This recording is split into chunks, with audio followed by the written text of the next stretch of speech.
Hello everyone! Welcome to my channel and my stop along today's wonderful hop with Traci Reed's newest collection. Her newest collection is entitled Autumn Enchantment, and it's a gorgeous fall collection with lots of fun products in it.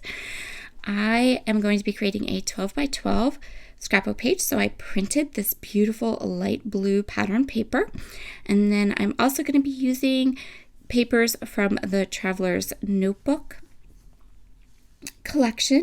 I have some stickers here that I've already kind of fussy cut, and I've added some lovely glossy accents to them to give them a little bit of extra shine and dimension. I also have some products here to make a shaker. I decided I wanted to have my title sit on top of a shaker, so I have some sequins from Spiegel Mom Scraps. I have two of the Traveler's Notebook pattern papers, and then I have this set of metal dies. These are from Close to My Heart.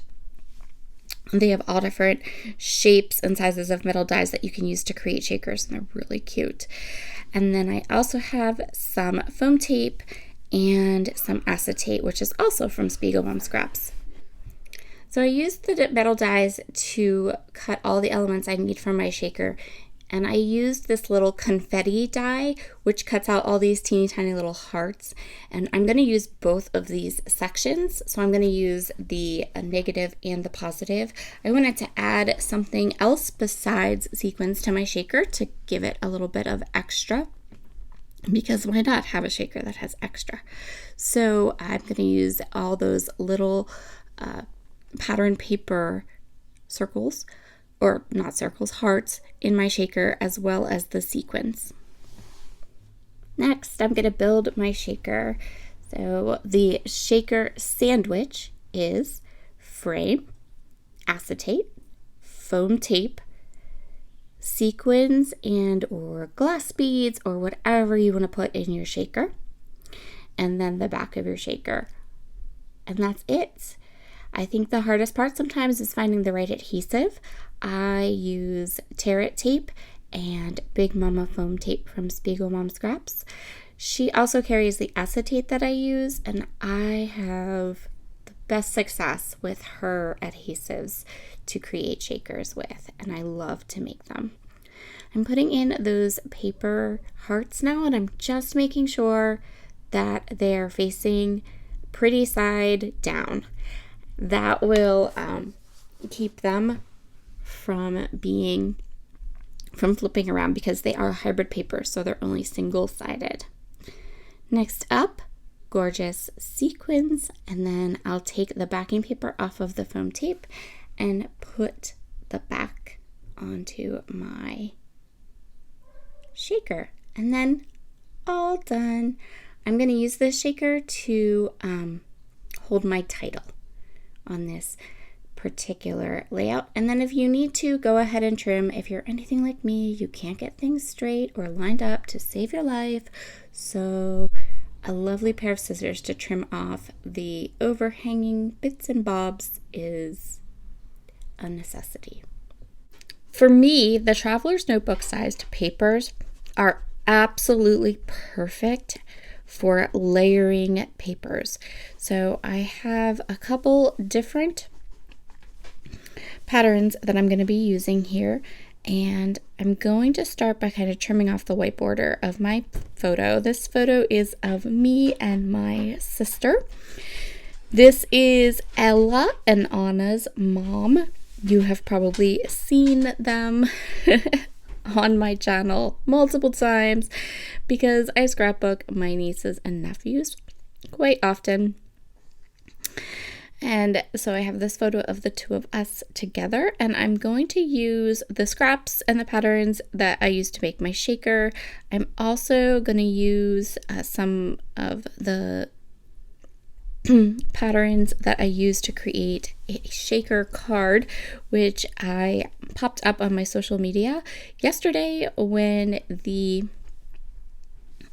Autumn Enchantment line was released. I'm going through all these beautiful patterns. I'm grabbing the ones I think I might want to use as layering pieces, and then I can kind of take those papers and narrow it down to what I actually will use. I'm going to start by matting my photo with this bright patterned paper, just giving it a little bit of color around the edge. Not a lot, not a heavy mat, just a small mat. And then I can take all these other patterns and just trim hunks. There's no rhyme or reason to how big or small these patterns are. And this is why I love the Traveler's Notebook papers, because I don't feel like I'm wasting anything by cutting these smaller papers down even further, as opposed to printing out a whole bunch of 12 by 12 papers and then cutting those down. I want to add a little color behind my shaker, so I just grabbed 2 of the patterns and I'm going to pop it up just like that. And then once I'm happy with all these layers, what I'm going to do is I'm going to start at the top. I'm going to start by putting my photo down on this yellow pattern, and then I'm going to tear some of these edges. I'm actually going to end up tearing all the edges, so I have this kind of extra fun texture to the back of my photo. So I'm just starting at the top. I'm going to glue or tape runner, and tear, glue and tear. And here's the basic design idea of my layout. Now I can just play with some of these cute little embellishments and decide where I want my clusters to be. That is that negative piece from the die, and I'm going to use that as kind of a landing spot for some of the cute pumpkins in this collection. I'm going to go through all these I've loads and loads and loads of embellishments here, more than I'm going to use.